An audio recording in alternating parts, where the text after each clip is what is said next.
आज मैं हूं जहां कल कोई और था। ये भी एक दौर है, वो भी एक दौर था। जिंदगी एक सफर है सुहाना, यहाँ कल क्या हो। राजेश खन्ना, जिन्हें अक्सर भारत का पहला सुपरस्टार कहा जाता है, बॉलीवुड में सुनामी की तरह छा गए और 3 साल तक इंडस्ट्री पर छाए रहे।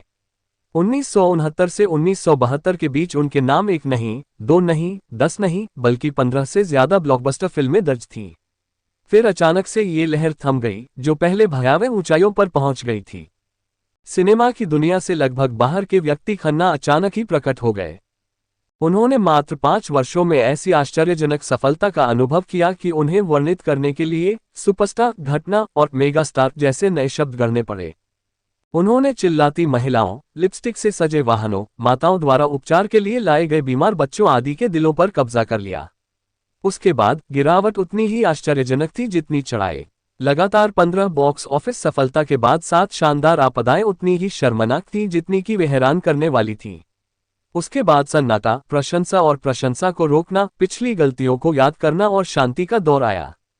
दोस्तों, वीडियो में आगे बढ़ने से पहले मैं अभिलाष हूं लेकर के बड़ी मेहनत से आपके लिए लेकर के आया हूं एक और रोचक जानकारी। दोस्तों, मैं आपके पास बहुत रिसर्च और मेहनत करके एक नई जानकारी लेकर के आता हूं। मेरी आप सभी से ये विनती है कि आप लोग एक लाइक करके, एक प्यारा सा कमेंट करके चैनल को सब्सक्राइब करना मत भूलें। इससे मुझे बहुत हिम्मत और हौसला मिलता है। धन्यवाद। तो अब चलते हैं आगे।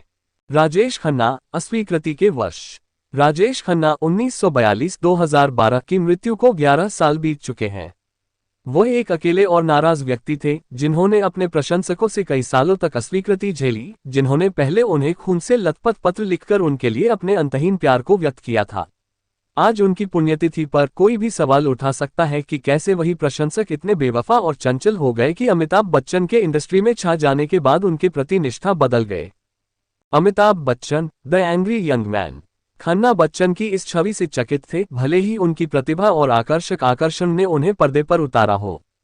वह कोई आसान काम नहीं था, लेकिन प्रकाश मेहरा की फिल्म जंजीर 1973 में जब बच्चन की एंग्री यंग मैन की छवि ने एक नई सनसनी को जन्म दिया, तो वह गुमनामी में खो गए।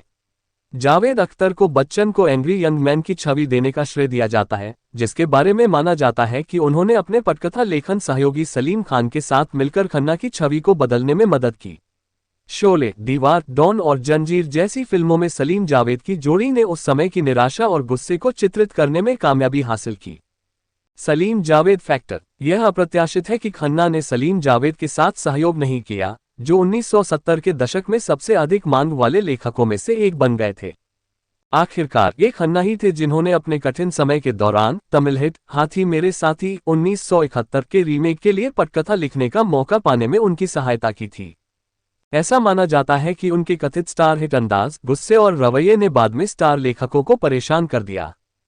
हालांकि बाद में उन्होंने जमाना 1985 लिखी, जिसे खन्ना ने प्रोड्यूस किया, लेकिन यह एक व्यावसायिक विफलता थी।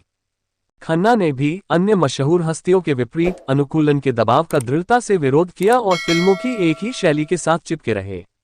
जब उन्होंने एक्शन मूवी ट्रेंड को अपनाने का मन बनाया तो बहुत देर हो चुकी थी। बच्चन युग के दौरान एक्शन फिल्मों, डकैत नाटकों और तस्कर नाटकों ने धीरे धीरे रोमांटिक संगीत और पारिवारिक कॉमेडी में खन्ना की उपस्थिति को खत्म कर दिया। खन्ना को इन फिल्मों के लिए अनुपयुक्त माना जाता था। और मुशाए, जिंदगी बड़ी होनी चाहिए, लंबी नहीं।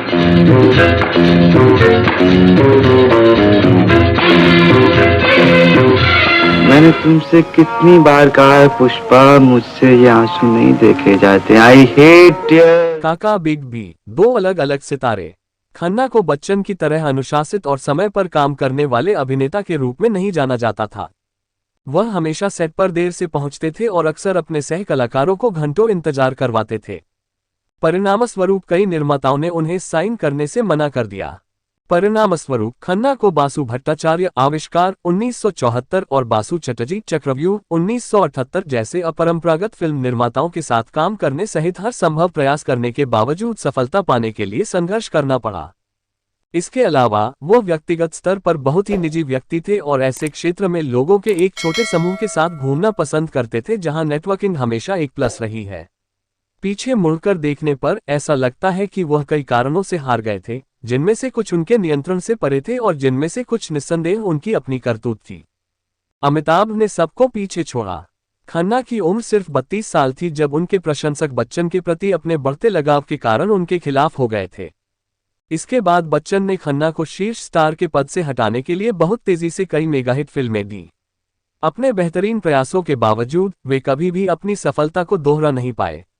बेशक बच्चन ने उस समय सबको पीछे छोड़ दिया था और अपनी ऊंचाई पर उन्हें वन मैन इंडस्ट्री के रूप में जाना जाता था, लेकिन खन्ना अपनी पीढ़ी के शीर्ष स्टार थे जिन्हें अपनी अविश्वसनीय लोकप्रियता के कारण सबसे ज्यादा नुकसान उठाना पड़ा। राजेश खन्ना की कितनी शादियां हुई हैं? राजेश खन्ना ने अपनी प्रोफेशनल लाइफ में बहुत नाम और पैसा कमाया। उन्होंने अपने जीवन को अपनी शर्तों के मुताबिक जिया। शादी से पहले वह अंजू महेंद्रू के साथ 7 साल तक लिव इन में रहे, लेकिन शादी कर उनके साथ घर नहीं बसा सके। ब्रेकअप के बाद राजेश ने अपने से 16 साल छोटी एक्ट्रेस डिंपल कपाड़िया से शादी कर ली। राजेश खन्ना को पहला सुपरस्टार क्यों कहा जाता है? साल 1966 में फिल्म आखिरी खत के जरिए उन्होंने एक्टर के तौर पर बॉलीवुड में कदम रखा था। राजेश खन्ना को सभी प्यार से काका बुलाया करते थे। 60 और 70 के दशक में राजेश ने खूब नाम कमाया और उन्हें भारतीय सिनेमा का पहला सुपरस्टार कहा गया। बताया जाता है कि उनकी फेम इतनी थी कि लड़कियां खून से उन्हें लेटर लिखा करती थीं। राजेश खन्ना की संपत्ति कितनी है?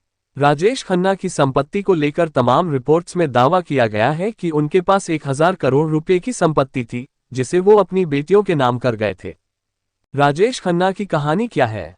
29 दिसंबर 1942 को अमृतसर में लाला हीरानंद खन्ना और चंद्ररानी के घर राजेश खन्ना का जन्म हुआ था। पिता स्कूल टीचर थे। इनका असली नाम जतिन था। राजेश नाम तो उन्होंने अपने अंकल के कहने पर रखा था।